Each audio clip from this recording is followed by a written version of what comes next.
स्वभावचिन्मयानन्दं कृपापूर्णं जगत्पतिं हरिषड्वर्गजेतारं नित्यानन्दगुरुं भजे। स्वभावचिन्मयानन्दं कृपापूर्णं जगत्पतिं हरिषड्वर्गजेतारं नित्यानन्दगुरुं भजे. சூத்திரங்களில் நுழையும் முன் ஒரு சில விஷயங்களை உள்வாங்குங்கள். இந்த அளவுக்கு தெளிவாகவும் எளிமையாகவும் உங்களுக்குள் இருக்கும் பூரண நிலையை நீங்கள் உணர்வதற்கு வேறு எந்த ஞான குருவாலும் சொல்ல இயலாது, சொல்லியதும் இல்லை. ஏனென்றால் ஆதி குருவான ஈஸ்வரன் ஞானத்தை உணர்த்துவதற்கான சூத்திரங்களை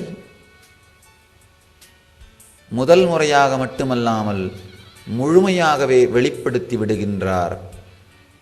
இந்த நூல் ஒருவர் ஞானமடைவதற்கான நூல் மாத்திரமல்ல, உலகிலே ஞானமடைவதற்கான பலாயிரக்கணக்கான சம்பிரதாயங்கள் உருவாவதற்கான ஆராய்ச்சி தொகுப்பு இந்த நூல். இந்த நூலிலே வெளிப்படுத்தப்பட்டிருக்கின்ற, இந்த சூத்திரங்களில் வெளிப்படுத்தப்பட்டிருக்கின்ற 112 தியான முறைகள், ஒவ்வொரு தியான முறையும் ஒரு மதத்தையே, ஒரு சம்பிரதாயத்தையே உருவாக்குகின்ற திறனும் சக்தியும் படைத்தவை.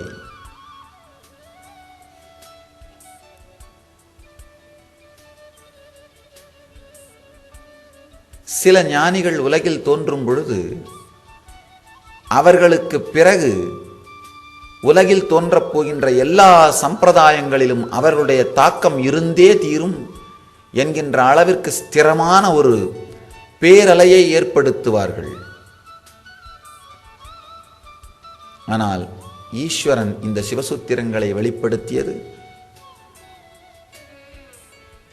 அவருக்கு பிறகு வேறு யாருமே எந்த பேரலையுமே உருவாக்கினாலும் இவர் உருவாக்கிய கடலுக்குள் தான் அது நடக்கின்றது என்கின்ற அளவிற்கு மிக தெளிவாக ஒரு கடலையே உருவாக்கி வைத்திருக்கின்றார். இவருடைய வெளிப்படுத்துதல், இவருடைய ஆழமான செறிவு வாய்ந்த நுட்ப முறைகள் அதற்கு முன்பும் தோன்றியதில்லை, அதற்கு பின்பும் தோன்றவில்லை, தோன்றவும் இயலாது. மீண்டும் மீண்டும் வருகின்ற எல்லா ஞானிகளும் சித்தர்களும் ரிஷிகளும் இந்த சூத்திரங்களில் சொல்லப்பட்டிருக்கும் ஏதாவது ஒரு நுட்பத்திற்கு உயிர் கொடுக்கின்ற வேலையை மட்டும்தான் செய்கின்றார்களே தவிர எதையும் அவர்களால் சேர்க்க முடியவில்லை. என்னவெல்லாம் சொல்லப்பட இயலுமோ, என்னவெல்லாம் அளிப்பதற்கான சாத்தியம் இருக்கிறதோ அதையெல்லாம் ஈஸ்வரன் இந்த சூத்திரங்களிலேயே சொல்லி முடித்து விட்டார். அதற்கு பிறகு பூமியில் நிகழ்ந்த எல்லா சக்தி வெளிப்பாடுகளுமே இந்த சூத்திரங்களுக்கு உரை காண்பதற்கும் இவைகளை தன் வாழ்க்கையில் நிறைவாக்கிக் கொள்வதற்கும் மட்டுமே செயல்பட்டிருக்கிறார்கள். அதை தாண்டி வேறு யாராலும் செயல்பட இயலாது. ஆன்ம ஞான அறிவியலுக்கு மிக தெளிவாக நிலையும் நிறையும் எல்லையும் வகுத்து வைத்த சாத்திரம் இந்த சிவசூத்திரம்.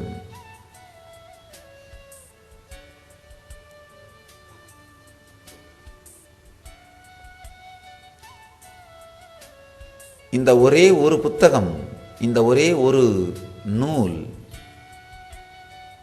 பிரபஞ்சத்தின் உணர்விற்குள், பிரபஞ்சத்தோட கான்ஷியஸ்னஸுக்குள்ள ஏற்படுத்தி இருக்கிற தாக்கம் வேறு எந்த நூலாலும் எந்த சாத்திரத்தாலும் ஏற்படுத்த இயலாது.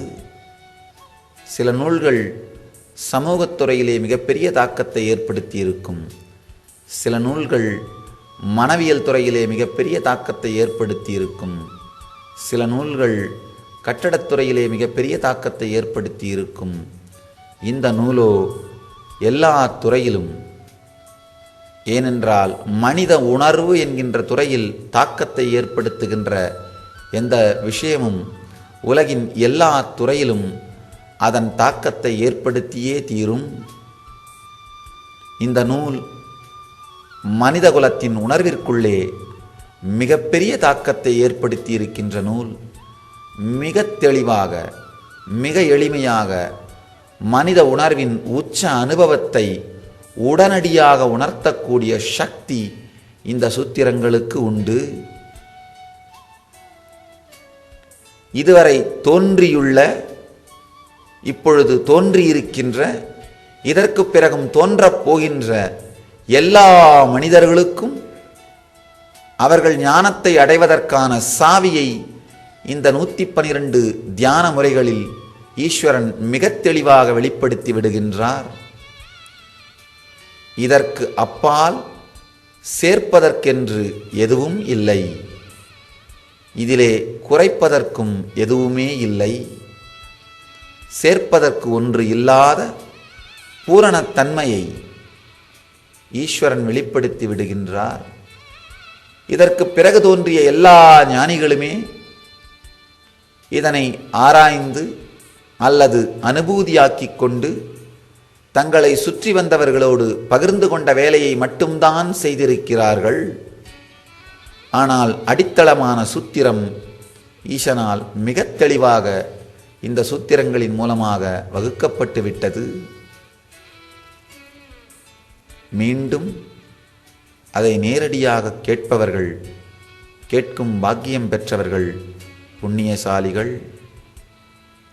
மீண்டும் அதை உணர்விற்குள் உள்வாங்கும் பாக்கியம் பெற்றவர்கள் எல்லோரும் புண்ணியசாலிகள்.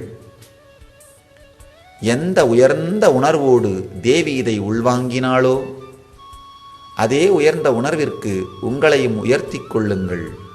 அதே ஆழ்ந்த பக்திக்கு, உணர்வு கரைந்து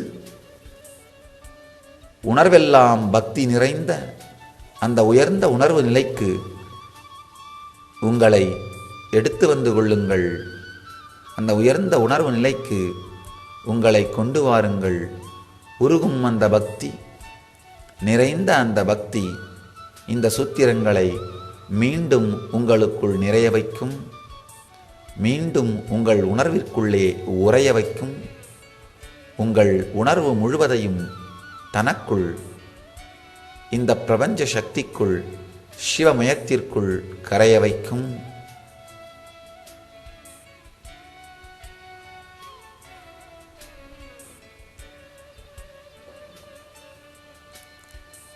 எத்துணை வார்த்தைகளால் விளக்கினாலும்,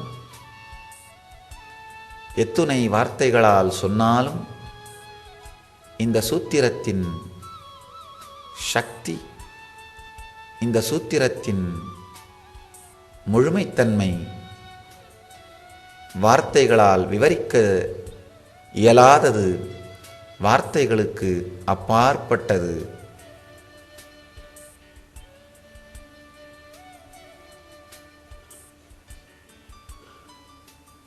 விரல்களின் மூலம் சூரியனை காட்ட முயற்சி செய்வது போல வார்த்தைகளின் மூலம் வார்த்தைகளை கடந்த நிலையை ஈசன் காட்டியிருக்கின்றார். விரலை பிடித்து கொள்ளாது விரல் காட்டும் திசை நோக்கி திரும்பி சூரியனை பார்ப்பதுதான் புத்திசாலித்தனம். அதேபோன்று இந்த வார்த்தைகளை பிடித்து கொள்ளாது இந்த வார்த்தைகள் காட்டும் வார்த்தைகளற்ற நிலையை உணர்ந்து கொள்வதுதான் நிஜமாக நாம் செய்ய வேண்டிய செயல்.